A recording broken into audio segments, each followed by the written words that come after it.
Welcome back to the channel, everybody. So, you saw the title. I'm returning this headset. It may not be for the reasons you're thinking, though. This is an incredible product, which I highly recommend if you're looking for top-notch VR resolution at an affordable price. What's not great about it is that mine has an issue, and that issue is so bad that I need to get a replacement sent out. Before I go into detail on the issue I have with this and why I'm sending it back, let's go over the good, the bad, and, well, not the ugly. There's nothing ugly about this. The good, the bad, and the really, really, really good. Now, this headset has been out for a bit, and there are plenty of reviews out there. Here's why this review matters and why you as a consumer should make it a habit to just wait a beat for those initial product reviews to come and go before starting your research. When a product like this comes out, it's a mad rush for channels to get the product, try it out, and pump out a video before anybody else. That is the best way to hop on that initial wave of interest and get a large amount of views. What I have noticed from those initial reviews is that they all follow a similar format. Here's a new product, here's why I liked it, a small blip on the cons, and time to wrap it up. Videos like this one come out after, and as you will see, go into much greater detail. It's gonna be a long one, but stick with me to the end and I promise that you will be well equipped to make a decision on whether this headset, and more specifically, which version of this headset, is right for you.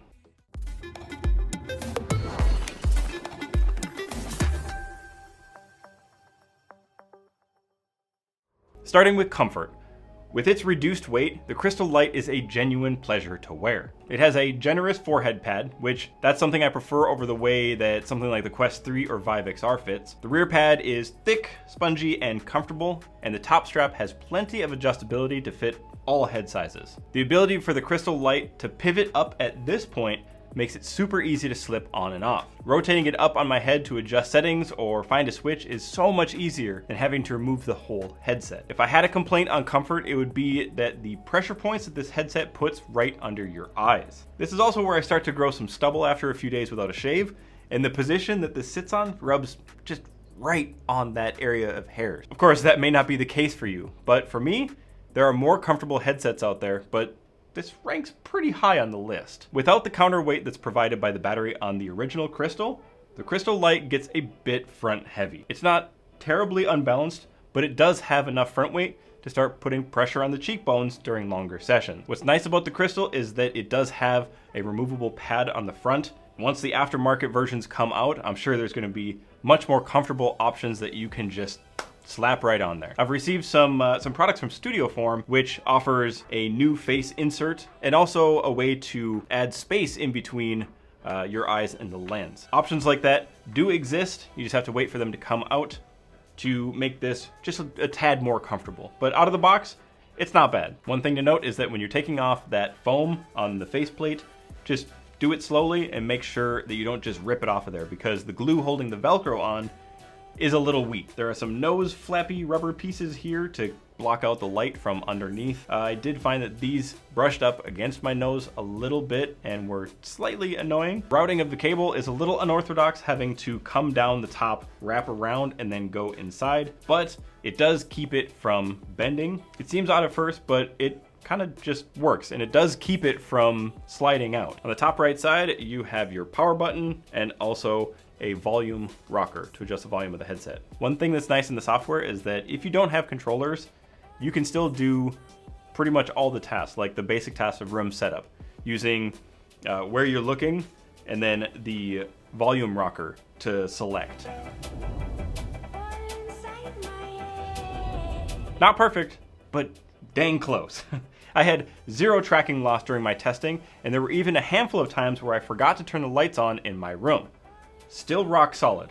It's amazing the tracking capability that Pimax is able to offer for this price point. It's inside out tracking, so no base stations, and it's miles ahead of something like the Vario XR4, which costs 5 times as much. The only complaint I have is that the recognition of the play area that you set up doesn't always stay in the same spot.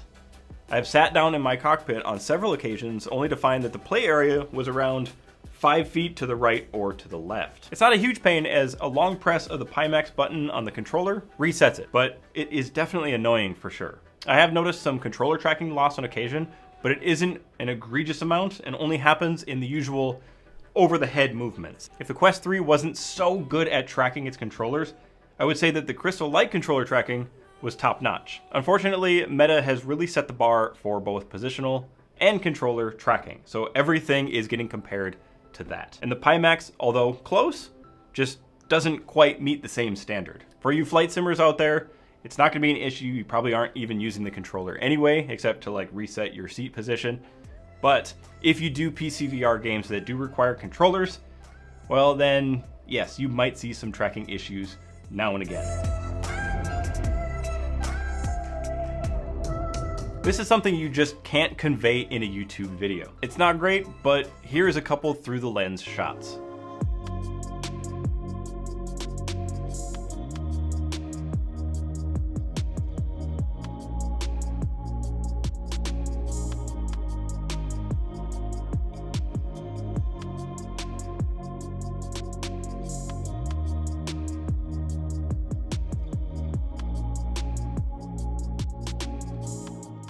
You can see that it is razor sharp when you look at gauges and text in the cockpit. Heading into ROV test and lining up the text walls, it is very easy to read even the smallest print at the top.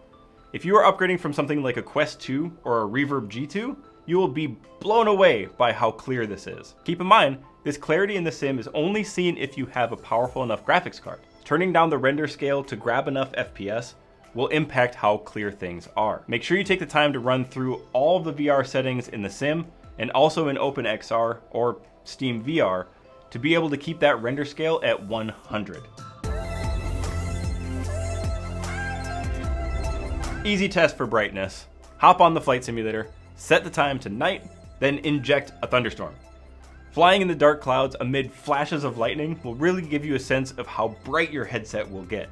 If it blinds you, then your brightness is good. Compared to other headsets I've used recently, I would put this equal to or just below the Vario XR4, which is 200 nits. And after confirming with Pimax, yeah, it's 200 nits. Just like I said with the XR4, that may not seem like much, but you have to keep in mind that those displays are right in front of your eyes in a completely dark environment. So 200 nits is plenty bright. Even though this uses the same displays and lenses as the Crystal, the light seems noticeably brighter. What I like about the Crystal Light is that it's bright without being washed out. On the XR4, it's sometimes too bright at times, which requires reducing the brightness in the base software, and that seemed to degrade the image a bit. No adjustment required on the Crystal Light. The sweet spot on a VR headset is the position which the wearer is afforded the best clarity, focus, field of view, brightness, and so on. Move outside of this sweet spot and your visual experience will go south rapidly. The larger the sweet spot, the easier it is for people of all head shapes to get the best optical performance. Now, I found myself constantly adjusting the headset up and down while flying with the Crystal Light. Now, this is completely user-driven though, and your head shape may provide you a much better experience. In my experience with other headsets, you really have to do a lot of adjusting to get things just right. With the Crystal Light, putting it on in just kind of any basic way, it'll give you a clear image. But if you want it to be perfect, that is going to take some adjustment up and down. And I think because of how front heavy it is, it keeps moving while I'm looking around, and that's why I'm adjusting it all the time. Unfortunately, judging the size of that sweet spot is subjective to the user. So your results may vary a little bit. You might have a better time with it. Now, what's great about the Crystal Light is that they do set up like some trial centers in a lot of different areas around the world where you can go try on the Crystal Light and see if you like it before purchasing it. So I highly recommend doing that. Or if you have somebody that owns it, try it out first to make sure that this headset works for your specific head shape. Before getting into whether you need local dimming or not, let's discuss what local dimming is. So here's a black screen. Now, let me add a white box in the center. Depending on what you're watching this on, you may see something like this, or perhaps closer to this. And if your device is really fancy, you may see an entirely black screen with that white box in the center and hardly any bleed whatsoever. This is local dimming, the ability to shut off the backlight completely to enhance the black levels, but not the entire backlight, just the parts that are supposed to be black based on what you're watching. Someone walking at night shining a flashlight at the camera, you want to have inky blacks for most of the screen but a nice bright white where the flashlight is. The more local dimming zones your screen has, the better it can represent how that would look in real life. What makes local dimming worth having or not is how well it can handle the high contrast scenes. And from what I've experienced with the Crystal Light, it's not really worth having. Heading into the glare test here, it is really clear how local dimming can help. Turning it to extreme, you see the bright white letters and silky blacks all around it. If you turn it off, right away everything gets slightly more gray. Not bad by any means, just not as black. While the dimming was great in the glare test, it doesn't really work that well in game. Flight Simulator doesn't get dark enough for me to need deep blacks, and games that do have darkness like lo-fi have so much going on that it often gets confused and starts flashing. If you play other PC VR games that do put you in environments of extreme low light, then it may be worth getting this option. For the majority of users, not really. I would save the $100 that you're going to pay for local dimming and spend it on this next category instead. This is an area where the Crystal Light falls short. Even though when the headset is on, the speakers are relatively close to your ears, I had a real issue with loudness. Throttling up in the A320 was underwhelming, and flying in piston-driven aircraft with open cockpits left me wanting more. Have a listen.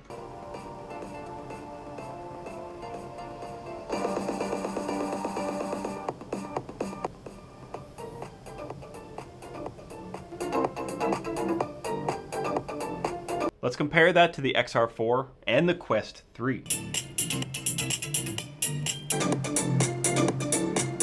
Now, Pimax does offer the DMAS upgrade for $100. Let's get this on there and see the difference.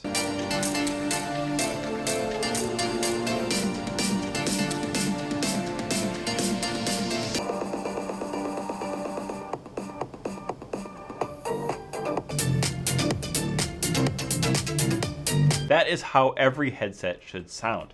It's loud, clear, and full of bass. I think Pimax would benefit from offering this headset with the DMAS as standard. Scrap the local dimming option and add these instead. On the topic of sound, there is a 3.5mm headphone jack, so you can plug in a good pair of cans instead of getting frustrated with the weak speakers. I plugged in my 250 ohm DT770 Pros, and the Crystal Light was able to drive them, but not very well. There just isn't enough power available for such a high ohm headset. No worries though, as they drive regular headphones just fine. Now, this will always be my recommended setup for pretty much every VR headset out there. It just offers such a higher level of immersion. Hopping in the ROV test environment, I was able to get right around 105 degrees horizontal FOV, which isn't the stated 115, but it's pretty close. And if you had the optimal head shape for this headset, I think it would definitely be possible to reach the stated degrees. Same goes for the vertical. Slightly less than the stated 105 degrees, but again, optimal head shape, probably not. Now the Crystal Light doesn't reach the crazy field of view that Pimax is known for, and it is the exact same as the original Crystal, but that's not a bad thing. It's more than enough and on par with other headsets in this category. There are two microphones on the bottom side of this headset, right here and here. Here's how they sound. Okay, so as we are taking off here at LAX on this very bright, washed out day, let's go ahead and test out the microphone. Let's rotate here.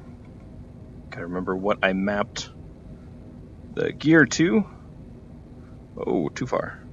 There we go, there's the gear. And how does the mic sound? Does it sound like the typical kind of gamer headset microphone where it's nasally? Or does this one show an improvement on devices like this? It's not going to be the same as having something like a USB mic or a more expensive setup. But there is a possibility that it's improved over some of the other microphones that I have used in similar devices. So let me know the thoughts. Let me know your thoughts in the comment on how it sounds. And I'll go ahead and play this back to myself and then rate it accordingly. Listening back to that, I'm pleasantly surprised. It's obviously not on par with a dedicated microphone, stuck right up against your face. but it is completely usable. This will save you a little bit not having to use a dedicated microphone, which is always a challenge when you're using a VR headset, which is very much moving around all the time. The Pimax software I use with the Crystal and the new software for the Crystal Light is like night and day. I had a genuinely happy experience using this with a flawless connection out of the box, a no-frills firmware update, and it just works attitude when loading up a flight. Through all of my testing, I didn't have a single crash or need for a restart. Well done, Pimax. Seriously, look at other companies' software. Pimax is leading the pack for stability and ease of use, which was definitely not the case a while ago. Vario, pay attention here, because even after several restarts and unplugs of the USB, I still can't get through a flight without a software crash. Now, the only small issue I had was on the AMD system that I was testing.